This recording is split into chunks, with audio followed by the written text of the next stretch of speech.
Assalamu alaikum dear listeners and my dear students and learners. How are you all? You are most welcome to English Language and Learning, and I am here with another lesson that is about Goodbye Mr. Chips.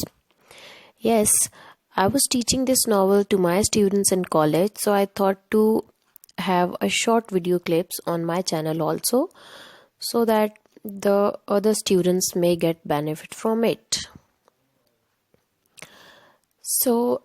Mister chips का जो novel है उसके बारे में main points complete understanding, उसमें क्या बताया गया है, क्या क्या लिखा हुआ है और किस चीज़ से रेलेवेंट है, complete understanding you are going to get from this channel. So be excited, be patient because I'll be uploading the lectures side by side with my own routine, inshallah ta'ala.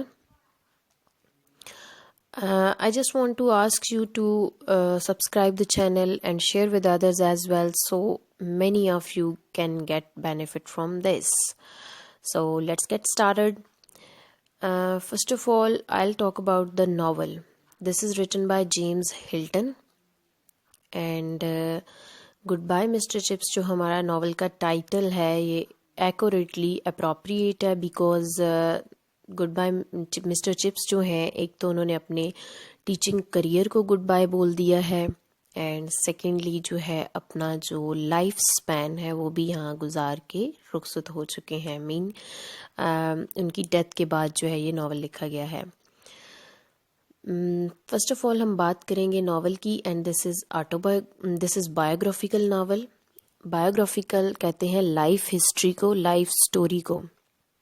किसी भी person की life story अगर कोई writer लिखता है तो that is called biography, और अगर कोई पर्सन खुद अपनी लाइफ स्टोरी लिखता है, अपनी लाइफ के बारे में खुद लिखता है तो that is called autobiography. Okay जी, आप इस नॉवल के अंदर, इस शॉर्ट नॉवल के अंदर, नॉवेला के अंदर जो कि 18 चैप्टर्स का है, एक टीचर की कहानी पढ़ने जा रहे हैं. एक उस्ताद की कहानी कि किस तरह वो 22 इयर्स की एज में अपना स्कूल करियर स्टार्ट करता है, किस तरह से उसे जो हर्डल्स हैं, ऑब्स्टिकल्स हैं उसके करियर में वो पेश आते हैं, और एक टीचर के लिए what can be the most important thing for a teacher as a success rate.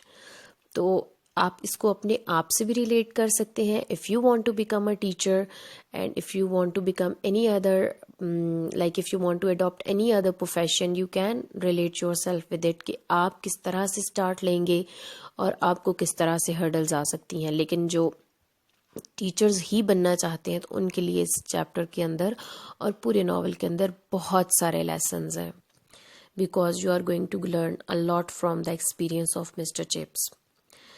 Then जो है his merits and demerits as a teacher. वो जो हम लिखते थे ना ऐसे माई बेस्ट टीचर, जिसमें हम टीचर को from first to last line एक ऐसा शख्स बना के पेश करते थे जो लाइक खूबियों का, क्वालिटीज़ का और एक मुरब्बा हुआ करता था जिसमें कोई खामी तो हो ही नहीं सकती थी. लेकिन क्या है कि मिस्टर चिप्स में मेरिट्स भी हैं और डीमेरिट्स भी हैं, कुछ अच्छी बातें भी हैं और कुछ बुरी बातें भी हैं जो स्पेसिफिकली बीइंग टीचर हमारे बहुत से स्टूडेंट्स हमारी बैक साइड पे तो नोट करते हैं, लेकिन यहाँ पे एक नॉवल लिख के एक अच्छी अंडरस्टैंडिंग दी हुई है कि एक टीचर के लिए क्या करना बहुत ज़्यादा ज़रूरी होता है. Whenever I teach this novella to my students, actually in classroom, I always learn a new thing. तो मुझे भी concentrate करने के लिए एक नई चीज़ मिल जाती है. Then जो है his personal life, obviously with his teaching career, with his professional life, हम उसकी personal life को भी देखेंगे कि वो कहाँ पे रहता है, उसकी एज कितनी है और उसके रिलेशनशिप किस किस के साथ हैं, और फिर उसकी शादी किसके साथ हुई, किस तरह हुई, उसके बच्चे हुए नहीं हुए, और फिर आगे जो है उसकी मैरिटल लाइफ किस तरह से गुजरी. Then his stay at Brookfield.